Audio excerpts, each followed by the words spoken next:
we have two very important people in the studio. Paul Roselli. Hi. And Ace Diamond. Here is to promote a documentary that you put together, Paul, and tell us a bit about it. So the film is a feature-length documentary film. The title right now is these three words. So we're following the day in the life of 5 individuals who are in various stages of treatment when it comes to brain tumors and brain cancer. Mm-hmm. So we're working with someone who's already into treatment, who just started treatment, I should say, someone who's been in treatment 3 to 5 years. Someone's had to say that treatment is no longer an option. There's nothing else available for this individual. And then someone who's here today, who has made it through the various stages of treatment, and who's on what he would describe as recovery, remission. And we all think he's the survivor. He's the one who's made it through. Yeah, but it was because they were using the particular drug was, you call it Temidol? Temidol. But how was it that you found out about it? Like, what did you bump into each other? So I'm thinking, about 5-6 years ago? 2007. 2007, so 2007. Ace and I were in this thing called a 48-hour film festival. You had 48 hours to make a movie.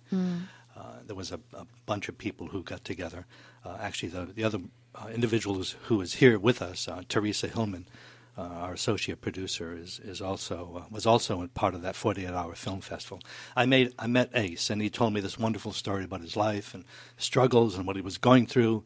And like a good filmmaker who was stressed under a lot of pressure to get a film done, I completely ignored him. Yeah. Excellent. Yes, you did. Yeah. And then it was about a year later or so that I was filming a concert at a casino in New England, in Rhode Island. And he told me the story again, and I was fascinated. I was taken. And there were a few other things that were going on in my life too that I'll talk about in a little bit. But that was the beginning of our journey. And actually, it's been Ace's journey. This entire trip has been Ace's journey back in time to find those people who helped save his life. Coming out here to meet the professor and the scientist, Dr. Malcolm Stevens, who him and a team of his colleagues in around the late 70s, 80s, started to develop a promising, as they call it, a promising chemo pill or a drug.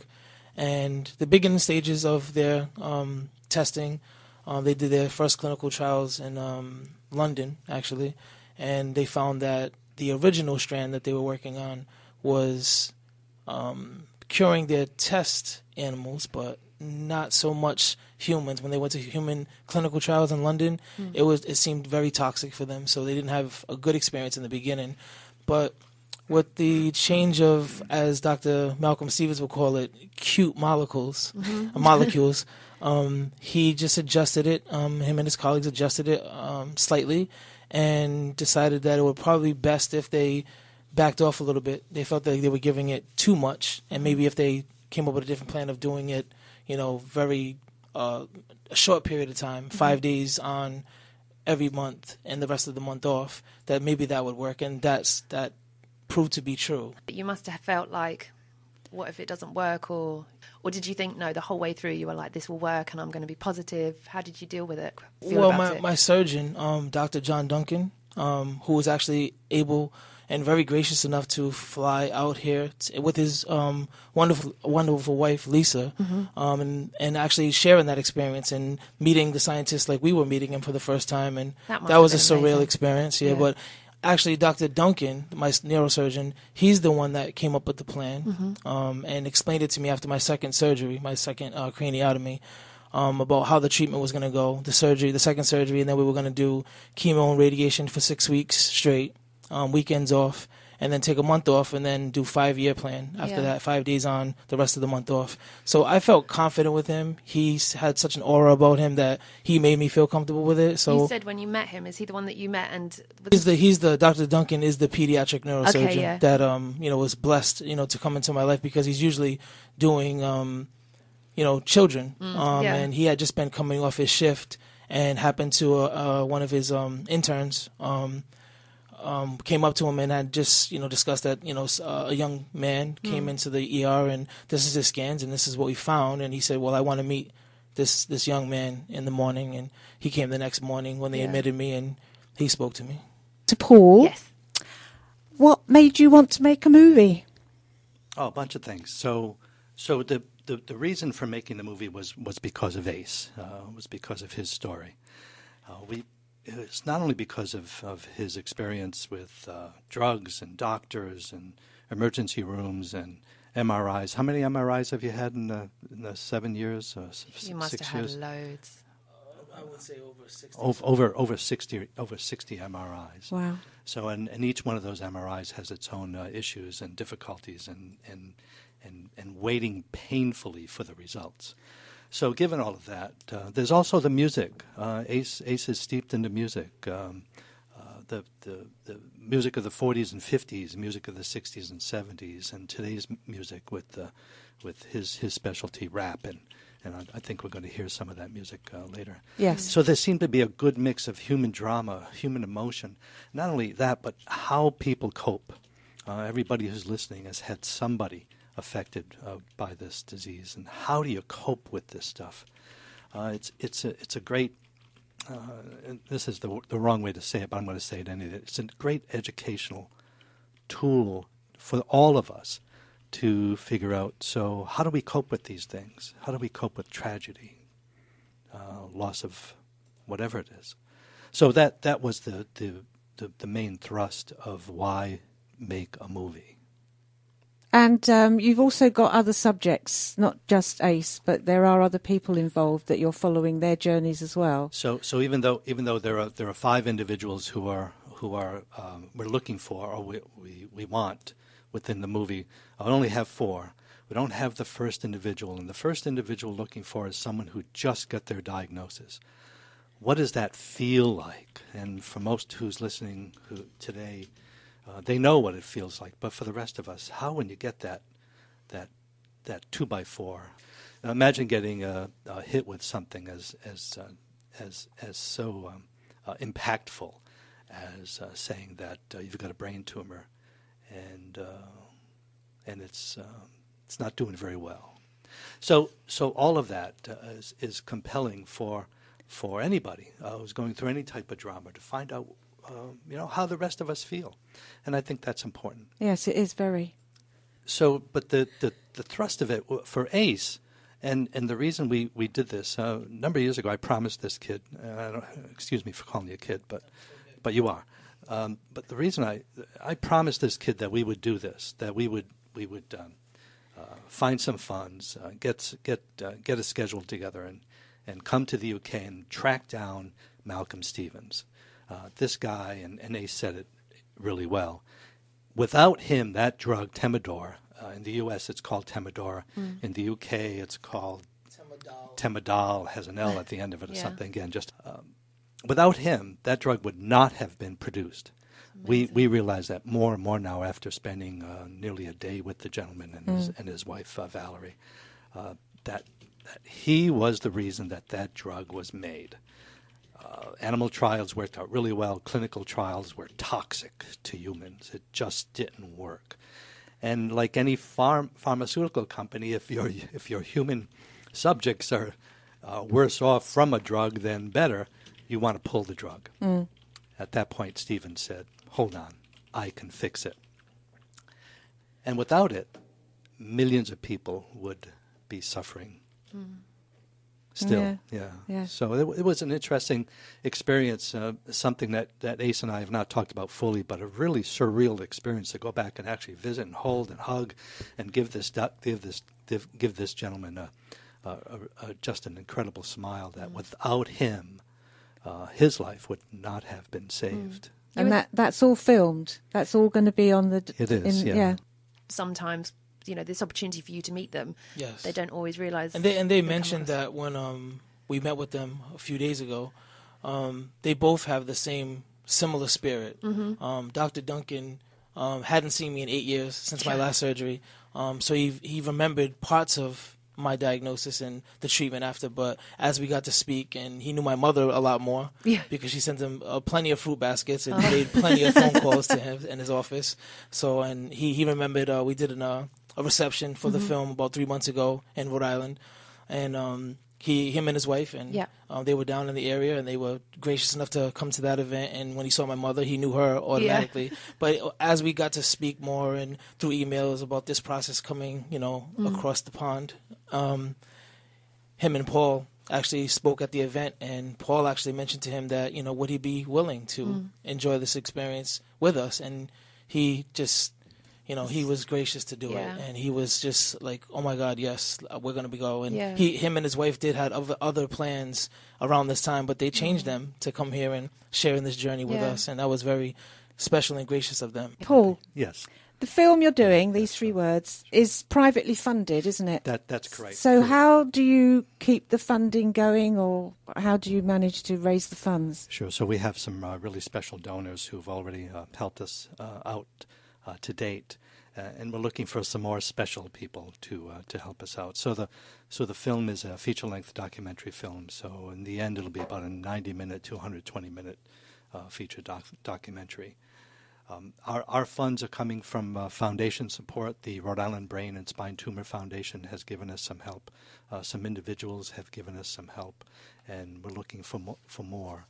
There's a clip of the movie that's available on Vimeo. If you go to www.vimeo.com, look for these 3 words, film. That will show up. And there's a clip, and we're going to leave the clip up there for the next few days. It's also on our Tumblr blog site, so it's these 3 words, film.tumblr.com. You'll see the 4 individuals. Like I said earlier, we don't have the 5th. We don't have the individual who received their initial diagnosis, but we have 4 individuals, Ace and 3 others, who are going through various stages of this process, this journey, when it comes to cancer and brain tumors. So that's something you should all take a look at. And we'd like some feedback, too. After you take a look at us, let us know. What do you think? Our ACE's journey is our journey as well. And we're discovering some incredible, wonderful people like Dr. Stevens and John Duncan III and you 2 folks here. That will now be part of the These 3 Words family and the feature film. So we want to get your feedback and find out what you think about what you see.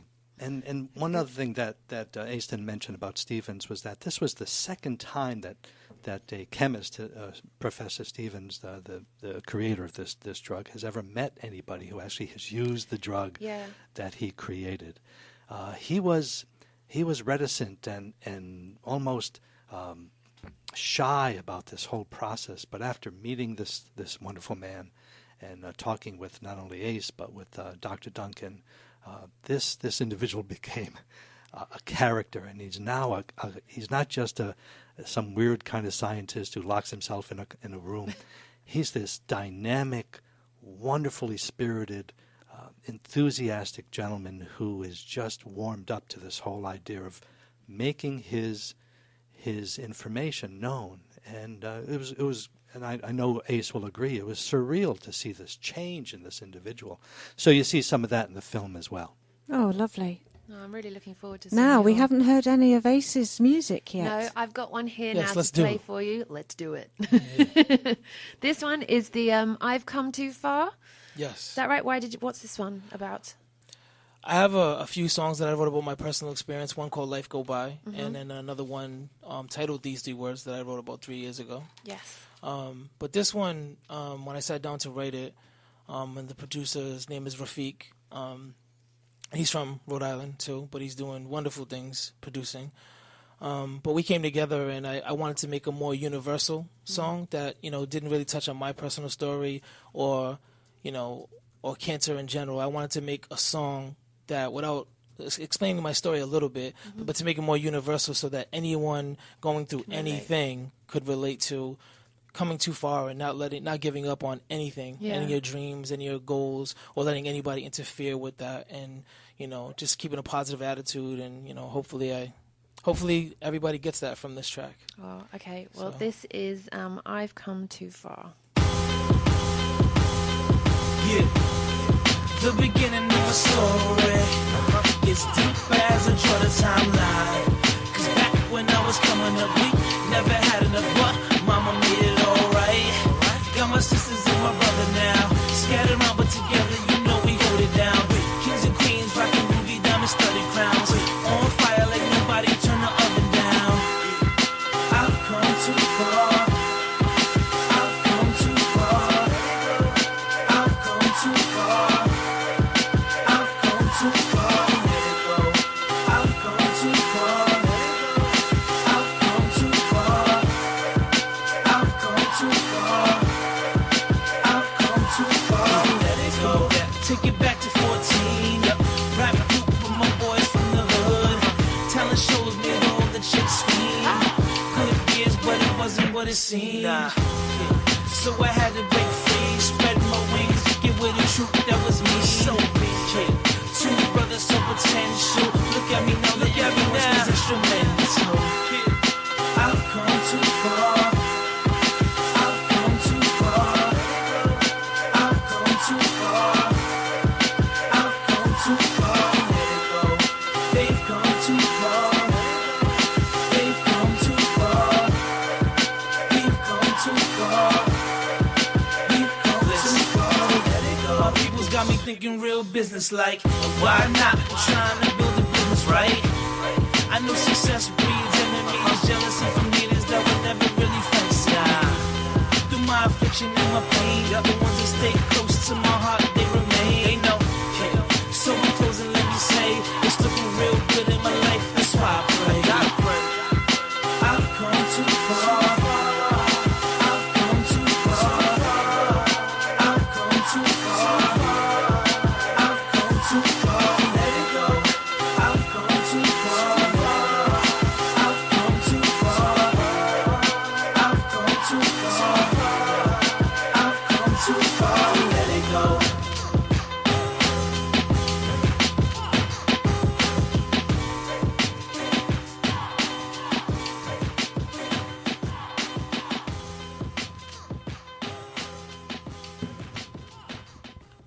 That's kind of cool. Thank you. That's really good. Thank you for playing that. And it's Fast. gone. It's been over an hour with you, but it's just gone so quick. Yes, So- thanks so much. No, thank you so Eileen, much Claire, for coming here. Croydon Radio. Thank you very much for For joining listening. us. But we'll see everybody next week. Yes, come down. Your city, your community, your station. I'm definitely proud to be a Londoner. Wouldn't like to live anywhere else. This is Croydon Radio.